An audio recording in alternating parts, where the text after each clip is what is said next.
اگر سیدہ کی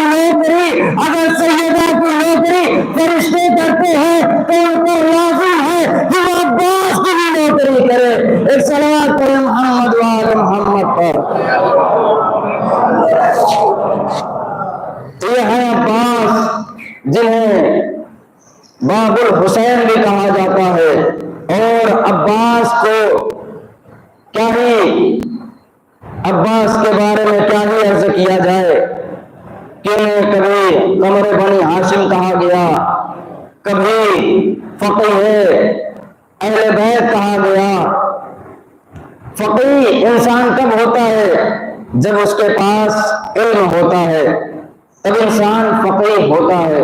تو عزیزان ایمان, عباس کے علم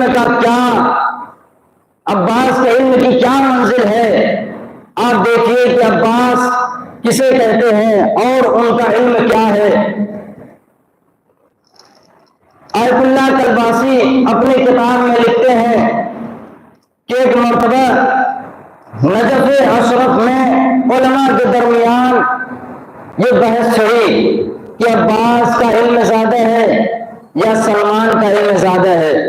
تو ایک مرتبہ عالم دین کھڑے ہوتے ہیں, عالم دین کھڑے ہونے کے بعد کہتے ہیں کہ سلمان کا علم ثابت ہے, عباس کا علم ثابت نہیں ہے, لہذا سلمان کا علم زیادہ ہے, سلمان کا علم زیادہ ہے. اب وہ روایتیں بیان کرنے لگتے ہیں کہ جناب سلمان کے لیے کہا گیا کہ سلمان ایک لامتناہی سمندر ہے, یعنی ایسا سمندر جس کا کوئی کنارہ ہی نہیں, ایسا سمندر جس کا کوئی کنارہ ہی نہیں. اور سلمان کے بارے میں روایت بیان کرتے ہیں, کہتے ہیں کہ دیکھو سلمان وہ ہے کہ اگر کوئی ان کا انکار کرے تو وہ کافر, سلمان وہ ہے اگر کوئی ان کا اقرار کرے تو وہ مومن ہے. اور سلمان تو ایک لامتناہی سمندر ہے, سلمان ایک لامتناہی سمندر ہے. تو عزیزان ایمان, یہ بحث ہونے کے بعد ایک مرتبہ عالم دین اپنے گھر پہ جاتے ہیں اور رات کے وقت سو جاتے ہیں.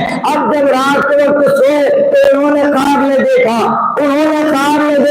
کیا دیکھا؟ تو عزیزان ایمان, جب صبح نمودار ہوئی ایک مرتبہ تمام عالم دین پھر دوبارہ جمع ہوئے اور بحث کرنے کے لیے جمع ہوئے تو کیا دیکھا؟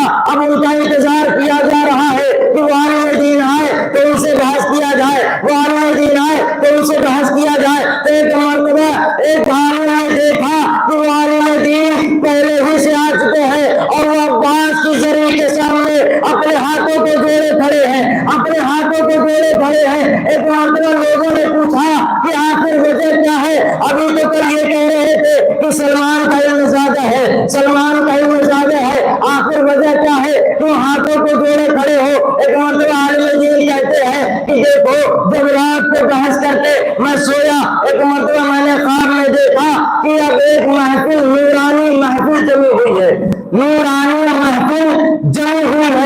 اور وہاں پہ میں نے دیکھا کہ ایک شخص ہے جو دروازے پہ کھڑا ہوا ہے, جو دروازے پہ ہاتھ کو جوڑے ہوئے کھڑا ہے. میری اتنی ہمت نہیں ہو رہی ہے کہ میں ان میں سے آگے بڑھتے میں ان سے سوال کر لوں کہ آپ یہ کون ہے. تو عزیزان ایمان, وہ سلمان وہ کہتے عالم دین کہ میں نے اس دربان سے پوچھا کہ جو دروازے پہ کھڑا ہوا تھا تو ایک مرتبہ وہ شخص کہتا ہے کہ دیکھو میں سلمان ہوں. تو عزیزان ایمان, عالم دین کہتے ہیں کہ اچھا یہ بتاؤ جو نورانی محفل ہے وہ بیچ میں کون ہے؟ تو مرتبہ سلمان نے کہا وہ عباس ہے. اب یہ عالم دین ہاتھوں کو جوڑ کر سلمان فارسی سے کہتے ہیں اے سلمان, آپ تو ایسے ہیں, آپ کو لامتناہی سمندر ہے, آپ کے پاس اتنا علم ہے جس کے پاس کسی کے پاس علم نہیں ہے, آپ کے پاس علم کثیر موجود ہے, آپ یہاں کیوں کھڑے ہیں؟ ایک مرتبہ سلمان نے کہا ہاں میرے پاس علم کثیر ہے, ہاں میں ایک لامتناہی سمندر ہوں, لیکن کس کے لیے؟ ابو سر جیسوں کے لیے, عمار جیسوں کے لیے, ابو دجانہ جیسوں کے لیے. ایک مرتبہ سلمان نے کہا وہ عالم دین کہتا ہے کہ دیکھو آپ کے پاس ایسا علم ہے جس